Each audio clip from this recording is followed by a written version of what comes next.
साल 2020 की बात है जब मुस्लिम देशों का खलीफा बनने का सपना देख रहे टर्की के राष्ट्रपति अर्दोगान ने अपनी स्टेटमेंट में पाकिस्तान से वादा करते हुए कहा था कि वो खुद ही पर्सनली और उनका देश Turkey financial action task force FATF की ग्रे लिस्ट से बाहर निकलवाने में पाकिस्तान की मदद करेंगे।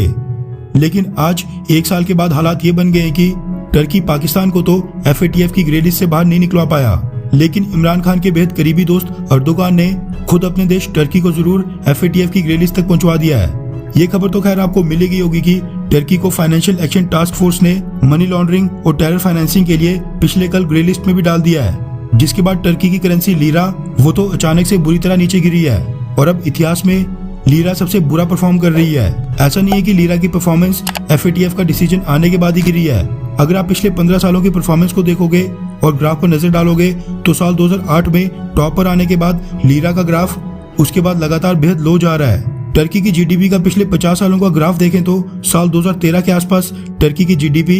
इतिहास में सबसे हाई थी, लेकिन आप ग्राफ में देख सकते हैं कि साल 2014 के बाद उनकी GDP लगातार नीचे गिर रही है। सेम इसी तरह टर्की की स्टॉक मार्केट भी भारी गिरावट के दौर से गुजर रही है और जैसे जैसे लीरा के साथ साथ टर्की की इकोनॉमिक कंडीशन बद से बदतर हो रही है, वैसे वैसे अर्दोगान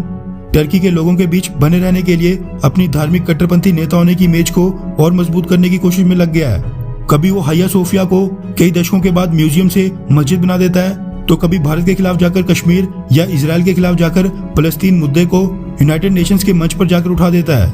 ये बात तो एकदम पक्की है कि FATF के इस एक्शन के कारण अर्दोगान का पॉलिटिकल फ्यूचर अब खतरे में आ गया है, क्योंकि जिस हिसाब से अब टर्की के ऊपर रिस्ट्रिक्शंस लगने वाली हैं, उसको वर्ल्ड बैंक, IMF और बाकी इंस्टीट्यूशन से लोन लेने पर हैवी प्राइस पे करना पड़ेगा।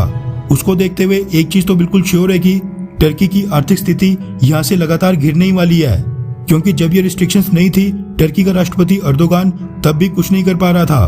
वहीं गौर करने वाली बात यह है कि टर्की के राष्ट्रपति अर्दोगान के पास ये सब करने के लिए मात्र 2 साल से भी कम का समय है, क्योंकि साल 2023 में टर्की में जनरल इलेक्शंस होने हैं, जिनमें यह तय होगा कि अर्दोगान क्या दोबारा टर्की के प्रेसिडेंट चुने जाएंगे या फिर नहीं। उनमें अर्दोगान के लिए बड़ी दिक्कत खड़ी हो सकती है और हो सकता है कि साल 2023 में टर्की में हमें नया राष्ट्रपति देखने को मिले। हालांकि उस पर बात करना अभी काफी जल्दबाजी होगा। गौर करने वाली बात है कि टर्की के साथ साथ पाकिस्तान को भी FATF ने अगले साल 2022 के अप्रैल महीने तक वापस से ग्रे लिस्ट में बरकरार रखा है और कहा है कि जो 34 पॉइंट्स यानी 34 पॉइंट्स पर उसको काम करने के लिए बोला था, उसमें से पाकिस्तान ने बस 30 यानी 30 पॉइंट्स पर काम किया है, जबकि 4 पॉइंट्स के ऊपर अभी भी काम बाकी है। और अगर पाकिस्तान चाहता है कि वो ग्रे लिस्ट से बाहर आए तो उन 4 पॉइंट्स पर जल्द से जल्द कार्रवाई करे। वैसे देखा जाए तो टर्की के ग्रे लिस्ट में आने से टर्की के बाद सबसे बड़ा नुकसान हुआ है पाकिस्तान को। एक तो पाकिस्तान को ब्लैक लिस्ट में जाने से टर्की वोट देकर बचाया करता था, लेकिन अब वो भी नहीं बचा पाएगा। और दूसरी चीज यहाँ पर नोट करने वाली है कि पाकिस्तान को कहीं ना कहीं आस थी कि टर्की उसको फाइनेंशियल और इकोनॉमिकल सपोर्ट देगा, लेकिन अब वो भी मिलने से रही। वहीं देखा जाए तो पाकिस्तान को पिछले कुछ सालों में FATF की ग्रे लिस्ट में रहने के कारण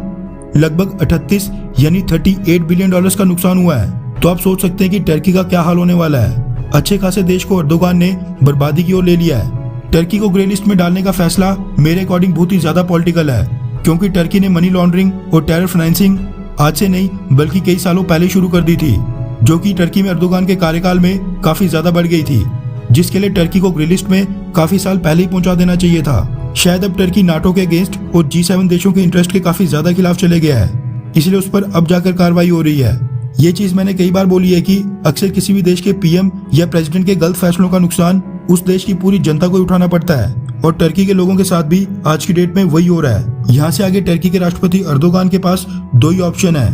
या तो अर्दोगान अपना पॉलिटिकल करियर बचाने के लिए टर्की को कट्टरवाद की ओर और धकेले, या फिर यहाँ से जो FATF ने काम दिए हैं उस पर एक्शन लिया जाए।